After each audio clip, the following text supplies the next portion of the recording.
in a blatant and desperate attempt to seem far more rational than they actually are, Christians and Muslims will often show you a list of famous scientists who believed in God, as if such minds are entirely on their side. For example, Galileo, Kepler, Newton, Faraday are all normally found on such lists, giants of science who all called themselves Christian. But all of them died long before the atomic age and the discovery of the God-confounding mechanisms of pure chance that rule all quantum reactions. They never heard of DNA, spectroscopy, redshift, stellar nucleosynthesis. They never heard of protons or neutrons or the laws that govern everything these particles can and cannot do. They never heard of radioactivity and the window this provides for measuring the ages of rocks and thereby our planet. Newton, living 400 years ago, may have believed, as many Christians and Muslims still believe today, that life cannot come from non-life. But that's only because nobody in the 1600s knew that our bodies are made entirely from non-life, in the form of atoms. Would Faraday or Kepler, who endorsed the biblical creation story, have their minds encountered the explanatory power of the DNA molecule, the data behind the rates and causes of genetic mutation, the vast timescales involved, not to mention the highly detailed mathematics and observations that underpin 21st century cosmology? We'll never know, but there's plenty of statistical evidence to suggest that in the information age at least, the more you know, the less likely you are to believe that the creator of the universe cares what you do with your sexual organs, or which direction you pray in, or even if you pray at all. In an attempt to make up for this embarrassing lack of modern scientists prepared to sign up to an even partially literal interpretation of any holy book, the Christians and Muslims, or affiliated sociopaths, will tell you about recent surveys where many modern scientists have gone on record as saying they believe in God. But this too is extremely deceptive. The scientists in these surveys are only asked if they believe in God, a question so vague as to have 6.5 billion meanings. If the survey asked them if they believed in hell, or in a God who wants women to cover their hair, the ticks would become crosses, and the believer would dismiss the survey as God-hating propaganda, when all that's really changed is the question asked. How many scientists in those surveys who put a tick in the God box don't really apply their science to their religion? How many of those on the list are physicists, amongst whom belief in a personal God is almost non-existent? How many are deists, who don't believe in a God who keeps the buses running on time? How many just tick the box to keep mum happy? How many other scientists, simply by ticking the God box, carelessly allowed their vague sense of spirituality to be confused by a religious nutjob as an expression of belief in their vengeful, mass-murdering, egomaniacal God? If we removed from the list all those scientists who don't believe in hell, I wonder how many names would remain. I think the long list would become a very short, very unimpressive one. Whatever such surveys say, only a tiny, microscopic proportion of qualified, reputable scientists believe in what the believer would call God. The fear-perpetuating religious bigot calls this breathtaking arrogance on the scientist's part. They call it pride, ignorance, denial. But what most of the religious have never and never will understand is the real reason why the scientific mind can dismiss their threats of hellfire with an amused smile. How can scientists be so sure? Why aren't the scientists afraid? Why don't scientists fear hell? What makes the scientific mind so completely immune to this and so many other fears that haunt so many other people? For once, cut away the bullshit. The holy books tell you that you will burn if you don't believe. That is what the scriptures explicitly and repeatedly say. It couldn't be clearer. Even today there's no more painful way to die, let alone to spend eternity, and that alone should tell you why the threat is in the holy books in the first place. But let's look deeper still, through scientists' eyes. We've all been hypnotized by flames. Fire has a unique kind of magic. For most of human history, fire was magic. It's no surprise that it was the gods' tool of choice when the gods, worried by dwindling or fickle support, eventually and inevitably went into the eternal torture business.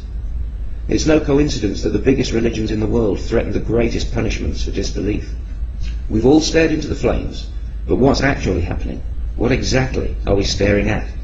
What is fire?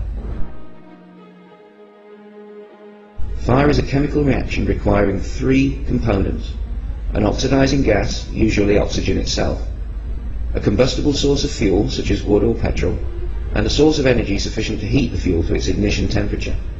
This energy can come from matches, sunlight, friction, lightning, or something else that's already burning.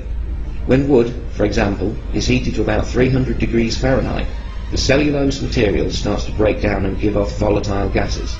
When these gases reach about 500 degrees Fahrenheit, the heat energy overcomes some of the electromagnetic energy, binding the atoms to the complex molecules found in wood. The molecules begin to jiggle apart. This releases smoke, a gaseous compound of mostly hydrogen, carbon, and oxygen atoms. These briefly free atoms are then suddenly and violently drawn, by electromagnetism again, to combine with oxygen atoms eager to share electrons with elements with one or two to spare. This reconfiguration happens almost instantly. Fire is a brief outbreak of chemical freedom, as atoms and molecules race to rearrange themselves into the lowest and therefore most stable energy states available. In the process, atoms release the energy they no longer need for stability, in the form of light. Firelight is just the same as any other light. Trillions upon trillions of wave-like particles called photons hitting the back of your eye. Photons are emitted by electrons as they change energy states. Each photon is a packet of electromagnetic radiation exchanged between particles like currency during quantum transactions, always precisely balancing the conservation equations of quantum mechanics.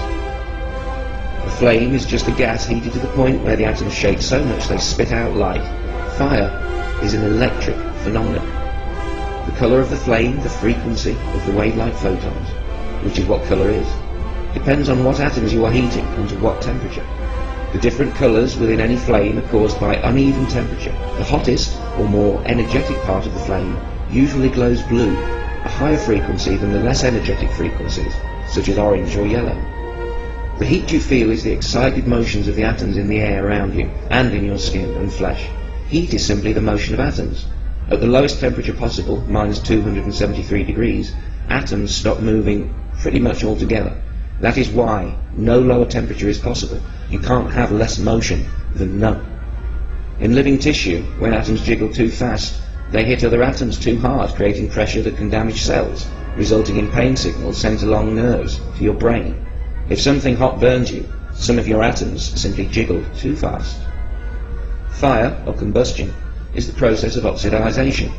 So is rusting. In a way, when a car rusts, it is burning in super slow motion. If it weren't for the fact that we have evolved to make use of oxygen's reactivity in our biochemistry, you could say oxygen is damn dangerous stuff. That was, briefly, how a scientist sees fire. The actual understanding goes far, far deeper. But what does it all mean? It means that without atoms and other subatomic particles and laws, there can be no flame. Rigid physical laws make fire possible. Anywhere there is fire, there will also be electricity, solid matter, and oxygen. If hell were real, we could watch TV or escape into fresh air. You're not going to burn after you die. If we go anywhere after death, we go there without our atoms. And when the religious try and keep the fear in you, it's like a test. Is your mind strong enough to see through it? Do you know enough to laugh? Can you tell mindless bullshit from facts and reasoning? If someone tells you that you're going to burn in hell, and you demonstrate that you understand exactly what fire is, I guarantee that they will then tell you that the fire in hell is not like real fire. The flames need no fuel or oxygen, electrons or photons, but it burns just the same. Jiggling atoms that aren't there. In short, they're telling you that the fire in hell is magic fire. Religion only exists because most kids believe in magic, and all adults were once kids. Welcome to organised religion, where everything means nothing, and nothing means everything, where knowledge is ignorance, and answers only lead to confusion.